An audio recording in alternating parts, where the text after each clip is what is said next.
Bonjour les chefs, ça me fait vraiment plaisir de vous faire cette nouvelle vidéo. Alors aujourd'hui, je vais répondre à une question qu'on me pose souvent, à savoir comment faire pour varier, pour diversifier sa cuisine. Autrement dit, comment faire pour ne pas cuisiner toujours la même chose. Alors ma première réponse serait de vous faire apprendre des nouvelles recettes. Si vous apprenez des nouvelles recettes, si vous sortez de vos habitudes, alors vous êtes sûr de varier votre alimentation et de changer de répertoire de cuisine. Alors bien sûr, si apprendre une nouvelle recette c'était aussi facile que ça, alors tout le monde aurait plein d'idées de repas et ferait des plats merveilleux tous les jours. Mais c'est pas le cas. On va voir ensemble comment apprendre une nouvelle recette. Tout d'abord, tu dois trouver une idée de recette que tu connais pas.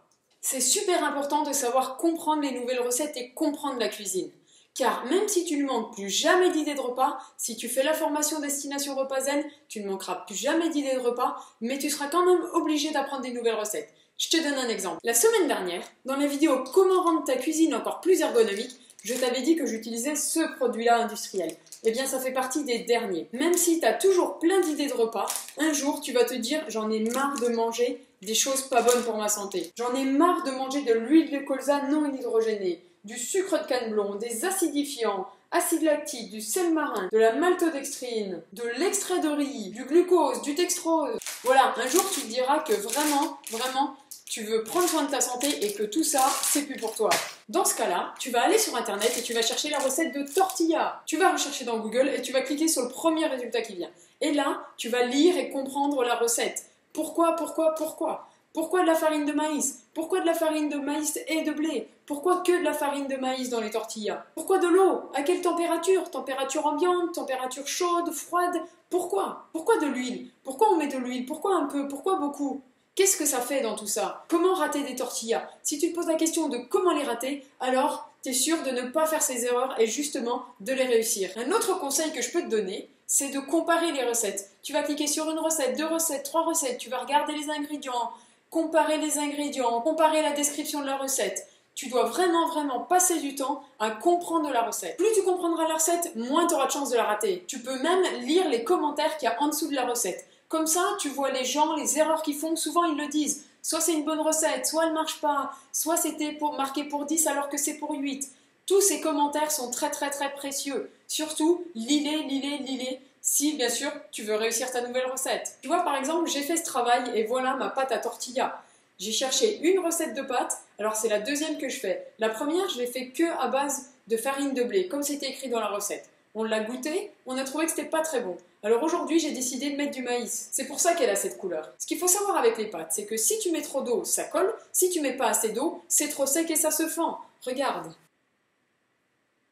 Tu vois, ma pâte, elle est pas mal, elle est assez souple, mais je pense qu'elle est à peine trop sèche. Une fois que tu as fait ta recette et que tu la maîtrises, ça y est, tu l'as fait une fois, tu l'as réussi, alors je t'invite à regarder les solutions pour aller encore plus vite. Par exemple, pour cette pâte à tortilla, pour l'étaler, j'ai vu qu'il existait des presses. Alors, j'ai pas besoin d'une presse dans ma cuisine pour faire des tortillas de temps en temps, qui va me prendre de la place et qui coûte de l'argent. Alors, j'ai cherché une solution alternative. Je suis tombée sur cette vidéo.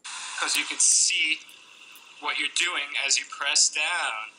Look at it go. And now we have a tortilla. Donc voilà, j'ai fait comme eux, j'ai pris mon plat à tarte transparent et j'ai étalé ma pâte. Du coup, je gagne du temps. C'est super important. Car c'est ça qui te permettra de faire ta recette souvent et rapidement. Et c'est très important, parce que si tu regardes, au quotidien, quelle recette est-ce que tu fais? Tu fais des recettes que tu connais par cœur, des recettes qui vont vite à être réalisées, des recettes où tu ne pèses peut-être même plus les ingrédients puisque tu connais à l'œil les dosages. Peut-être que tu ne fais pas une nouvelle recette parce que tu as peur de la rater. Et là, si tu la rates, alors c'est la catastrophe, il n'y a plus rien à manger, tout le monde a faim et toi, tu as raté la recette. Alors, ce que je te conseille, c'est de trouver une solution de secours. Par exemple, tu vois, voilà ma solution de secours. J'ai quand même gardé ou racheté des tortillas toutes faites.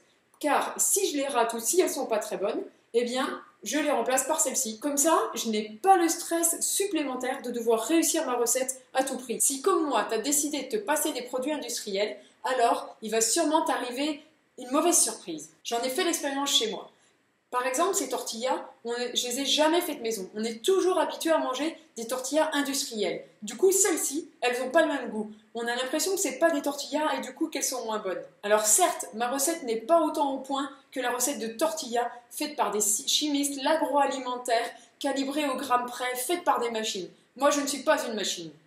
Des fois la cuisson elle dure plus ou moins longtemps, des fois je mets plus ou moins d'eau, la température peut varier, c'est pas toujours le même résultat. Mais surtout, si tout le monde critique de ta recette, ne te décourage pas. Continue, tu sais pourquoi tu le fais, tu sais que c'est meilleur pour leur santé, tu sais que tu as le plaisir à le faire, tu sais que ça te coûte moins cher. Alors surtout, n'abandonne pas et un jour, bientôt même, à force de faire la recette, tu verras que tout le monde va changer de camp. Ils vont trouver tes tortillas meilleures que ceux du commerce. La prochaine fois qu'ils mangeront la tortilla du commerce, ils vont dire « Ah, mais c'est pas bon !» De la même manière qu'au début, ils ont dit que les tiennes n'étaient pas bonnes. Et je te dis ça par expérience, car j'ai remarqué ça pour la compote par exemple. Je faisais de la compote de pommes, alors forcément, un peu plus acide que la compote du commerce, un peu moins sucré, un peu moins mixé, il restait quelques morceaux de temps en temps, des choses comme ça. Et donc il nous a fallu le temps de nous habituer à la vraie compote de pommes et non pas à la compote de supermarché. Toute lisse, avec une texture différente et bien sûr beaucoup plus sucrée. Si tu as trouvé une bonne recette que tu as découvert et qui te plaît, je t'invite à l'apprendre par cœur. Tu apprends les ingrédients et la progression de la recette.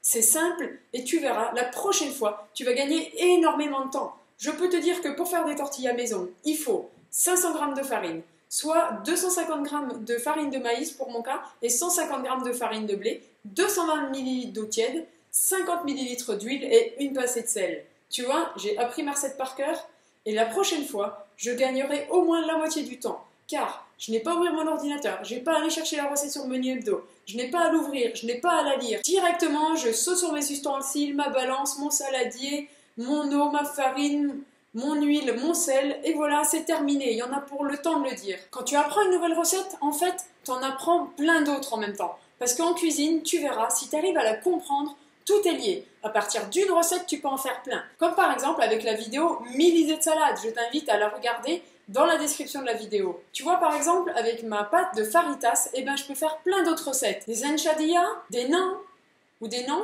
je sais pas trop comment ça se dit, des wraps, des tacos, des faritas. Il y a vraiment plein de recettes juste avec une simple pâte comme ça. Alors maintenant, à toi de jouer. Je te laisse apprendre une nouvelle recette par semaine. Comme ça, ton répertoire de cuisine grandira, tu comprendras la cuisine, tu te feras encore plus plaisir à cuisiner. Si tu as aimé cette vidéo, n'hésite pas à mettre un pouce bleu énorme et gourmand juste en bas de la vidéo. Ça m'encourage à t'en faire encore davantage. Je te remercie d'avoir regardé cette vidéo et surtout, fais-toi plaisir à cuisiner.